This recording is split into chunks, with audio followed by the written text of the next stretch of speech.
Hi, my name is Frankie. Thank you for listening to my mom. I never listen.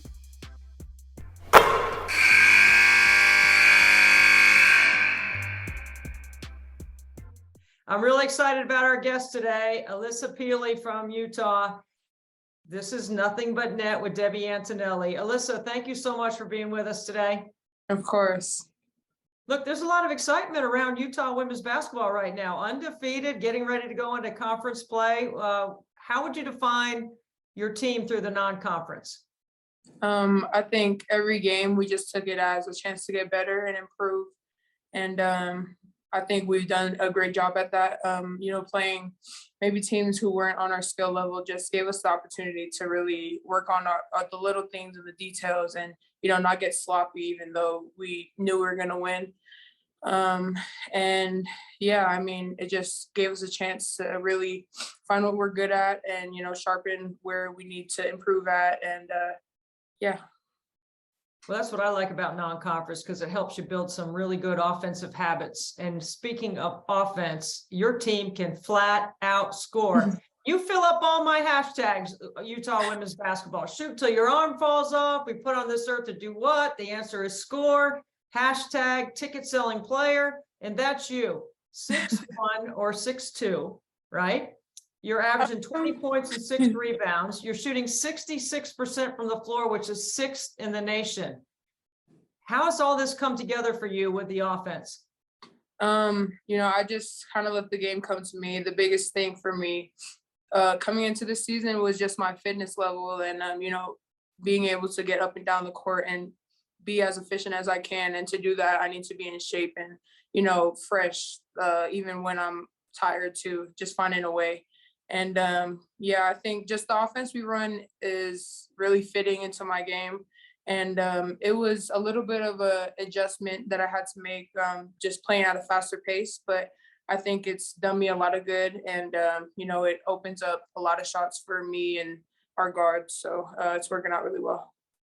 Oh, it's definitely worked out really well. I mean, 90 points a game, right? And one of the things that Lynne Roberts, your head coach, has done is she has put you in a position in the middle third of the floor where I want to say you catch it on the elbow. I mean, forget about it, unguardable, right? You got the one dribble move, you got the 15-footer, you're a very good free throw shooter. As a matter of fact, listen to this free throw number, okay? Because I want to get your take on this.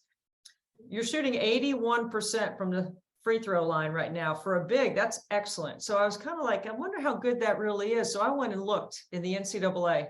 There are only 3 players, 6'2" or taller, that are shooting better than that than you are in the Power Fives. 2 kids at Maryland, Diamond Miller and Cheyenne Sellers, and then Rakia Jackson at Tennessee. Those players are 6'2" or 6'3". That's it. That's impressive. How come you're such a good free throw shooter? I stay after practice every day, make 20 in a row. So every day. Yeah. Okay, so to know a little bit about your story, I got to take you back a little bit because you mentioned conditioning, and that was something I wanted to talk to you about. You were the Pac-12 Freshman of the Year when you were at Southern Cal, and you spent 3 years there, but you made a change and transferred to Utah. Now, you talked about the pace of the offense. You talked about your conditioning. Tell us about where you were and where you are now. I think my freshman year, I still wasn't in as good a shape as I am now. I think just the offense we ran over there was a bit slower and, we weren't pushing it as much. But, the past few years, it's been my biggest challenge, just being out of shape and being able to stay on the floor and perform at my best because I was always tired. And so, I was just sick of it. So I decided to come in this year and really work on that and focus on that because I knew that was going to be the biggest thing holding me back from being the player I could be. And so, just coming off of those and coming off of the injury, it was really tough for me to get back into shape. And it took some time, but I made it. So, Alissa, what were some of the most challenging parts of conditioning? And like, give me an example of some of the things that you do, because I know there's some crazy things out there that you kids do now to get in shape. And what was your motivation?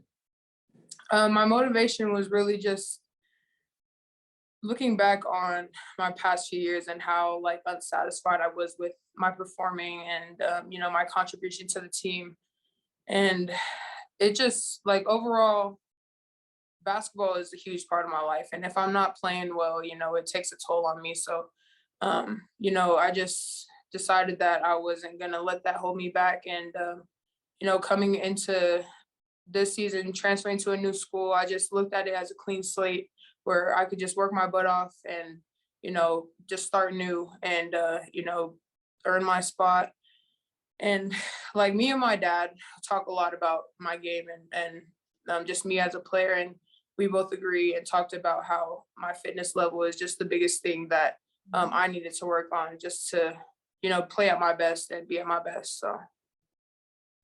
You are a unique athlete because when I saw you in the Bahamas and I watched you for 3 days, 2 were playing in games, 1 was in practice. I just couldn't take my eyes off you because you're so powerful and strong, but you have a finesse about you. Let's talk about your size. I mean, because that's the most striking thing when people see you, right? They go, wow, look how big and strong she is. Mhm. You talk about your conditioning, yet you play with this incredible power. How do you manage all of that? Yeah, I mean, I've always been really strong my whole life. I played football when I was younger with my older brother who's now at USC. And, just being a bigger athlete, I think, especially in women's basketball, I just had to learn how to use my body well without, being out of control. Because like when I was younger and I didn't have that full like body control like I do now, I would cause a lot of charges and be in foul trouble all the time just because I would just pretty much run over people. So, now I've learned to really just use my footwork and my agility to get around defenders and not have to just power through them all the time. Although there are some times where that works to my advantage too. But, just being smart about it and, taking what the defender gives me. And yeah, I mean, my strength is one of my biggest strengths in my game. So, just keeping that up and using that, it's helped me a lot.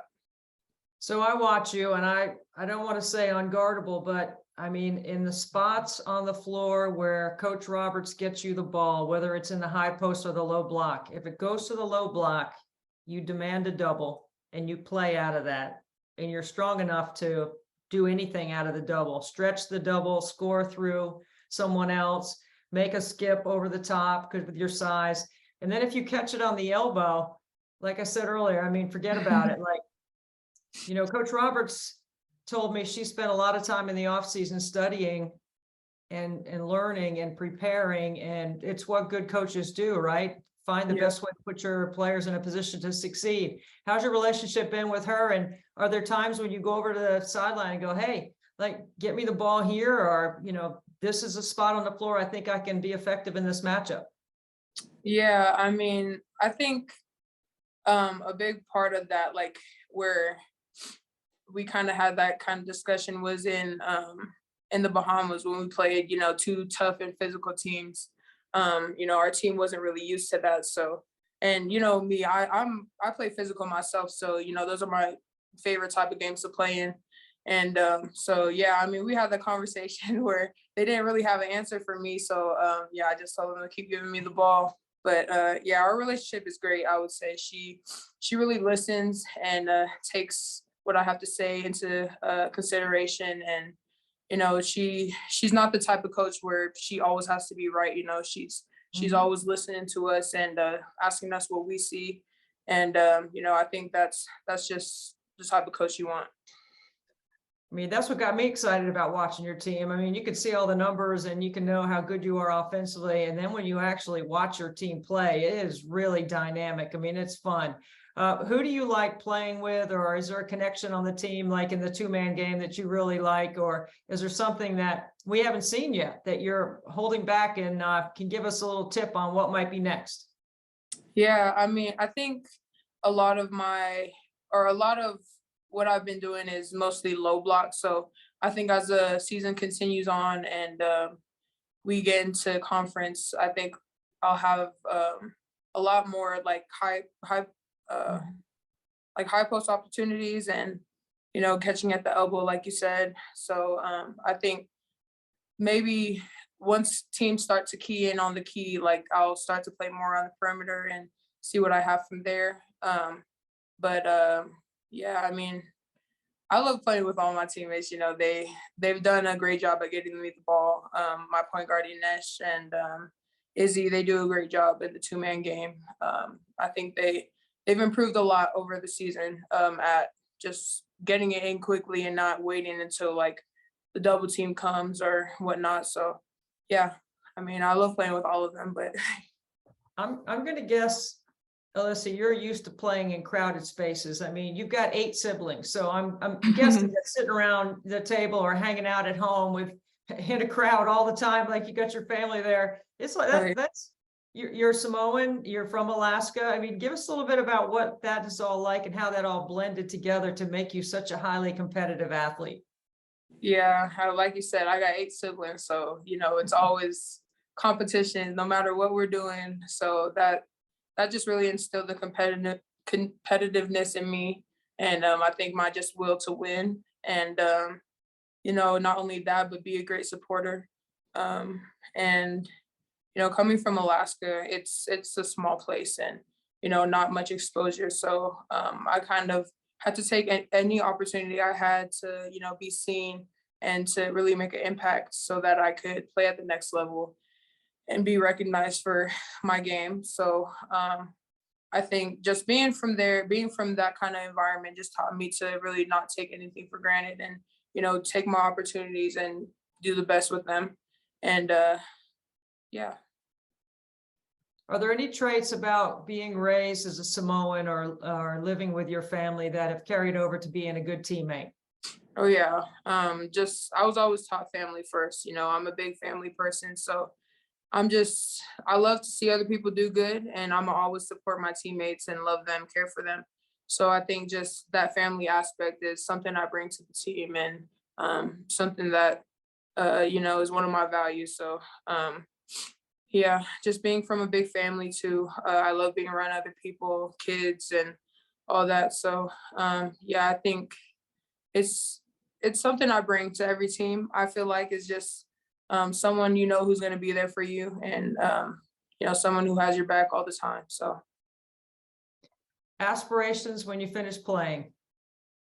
ooh, it's always been my dream to be a draft pick, a high draft pick at that. But you know, just being in the league has always been my dream. So that's what I'm looking forward to, and that's my goal. So When you say next level, I knew you were talking about Alaska to college, but I was thinking the next level after that, college to the pros. I think Yeah. you're definitely on the map, and you're a ticket selling player. I mean, I'm excited about staying up to watch West Coast basketball because of you. I can't wait to see what you do at the U at Utah. Alissa Pili, thank you so much for being on the podcast, and we look forward to watching you and continuing to follow your success. I appreciate it. Thank you for having me. Yeah, you're such an interesting personality when you blend your skill set with your power and your finesse and your incredible personality. You're definitely a must-watch player. Thank you so much for being with us. Thank you.